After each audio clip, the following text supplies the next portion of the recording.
Can you see my slides? Yes. Yeah, okay. Yeah, good afternoon, everyone. Myself, Bala, Akshay, Reddy, Yeruva.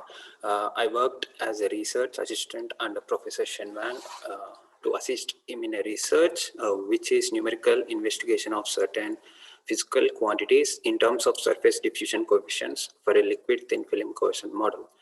So in this model, my professor used to collect a cohesion process data at different time ranges for each epsilon value. Epsilon is the surface diffusion thing, and used to obtain by recently developed numerical scheme for the physical model, and made a detailed analysis software, which is my part, which I did some analysis later on with the data my professor used to forwarded me in the frequently.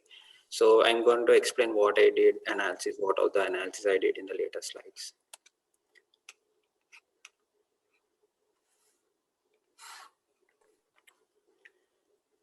Yeah. For this presentation, I categorized this entire presentation into three parts, which is a partial differential equation formulation, in which we use the physical energy formulation, and the numerical schemes which we used from my professor previous latest paper, which he published in 2021, and the numerical results are the detailed analysis what I did in the coming slides.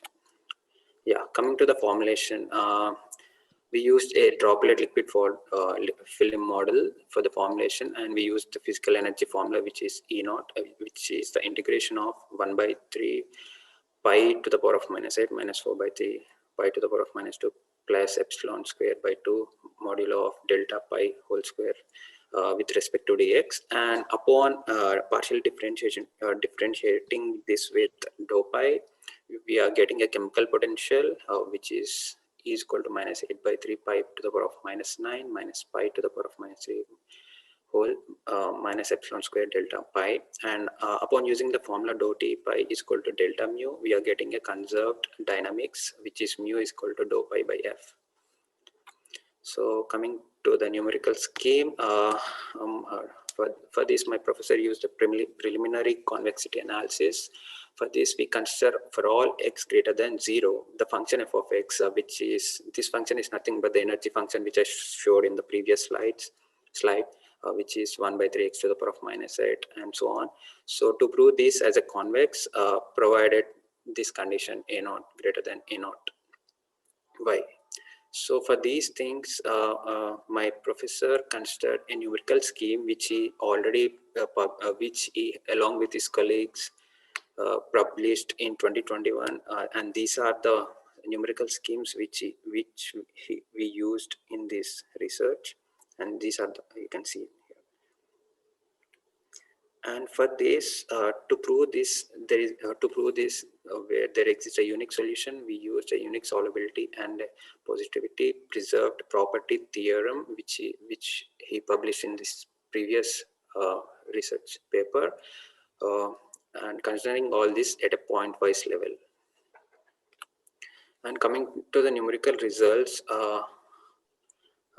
where I'm showing you here a screenshots of the each time intervals at 60, 40, 100, and 300, and 500, and 200, and 600. Time ranges at for epsilon value 0.02. So for these things, my professor used to send me all the vector form files at these time intervals. So upon doing some analysis, we got we can see here as the time increases, there is only one single droplet form in these graphs.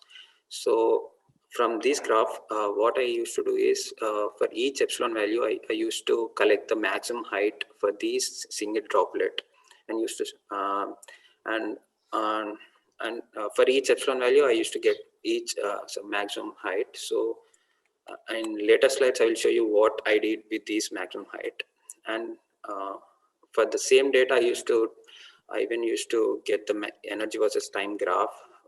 Here we can see there are two graphs. The red line represent the energy plot obtained by the simulations, where the straight line are obtained by the least square approximation to the energy data. So I used to do this energy versus time graphs for each epsilon value. This is the energy versus time graph for 0.02, and this is for 0.03, 4, and these all are the time versus energy graphs for 0.05 to 0.2.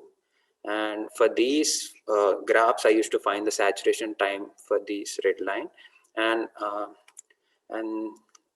this is a graph, a log plot of maximum height for steady state solutions in terms of epsilon. So as you can clearly see here that as the epsilon value increases, there is a decrease in the value of maximum height, and the same goes for the saturation point also.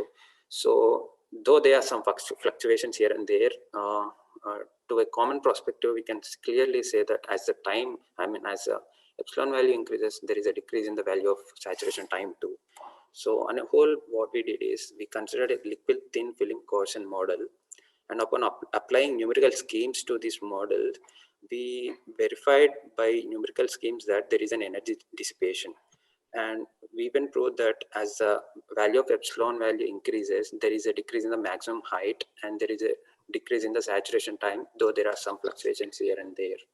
So thank you. And me and Professor Cheng are here to answer your questions. Any questions, please?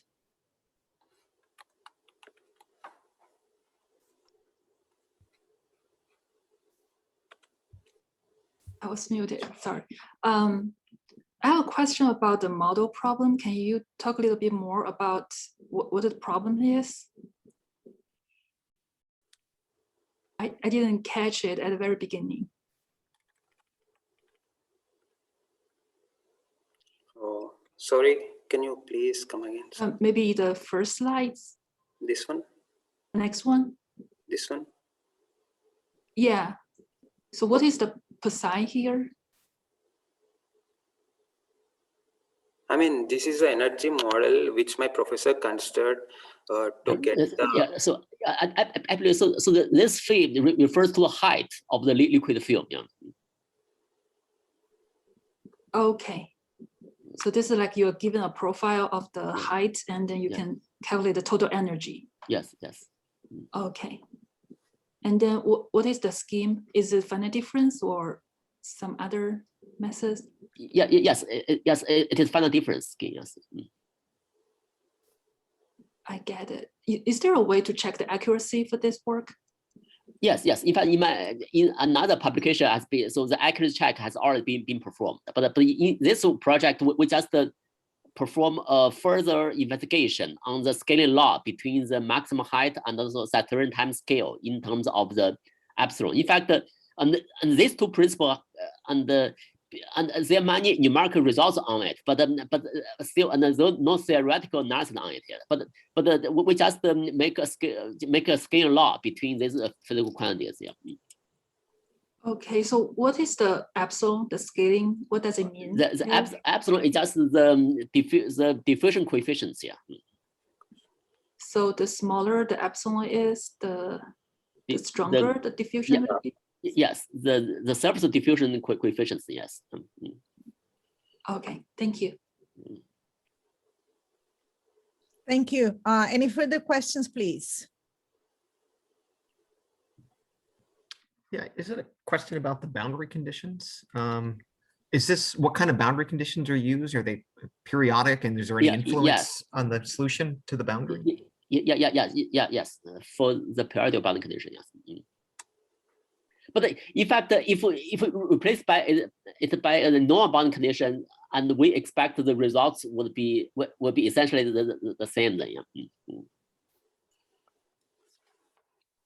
No, not the results are the same, but just the pattern. So the scale law would be very similar there. All right, great, thank you. Thank you. Any further questions, please?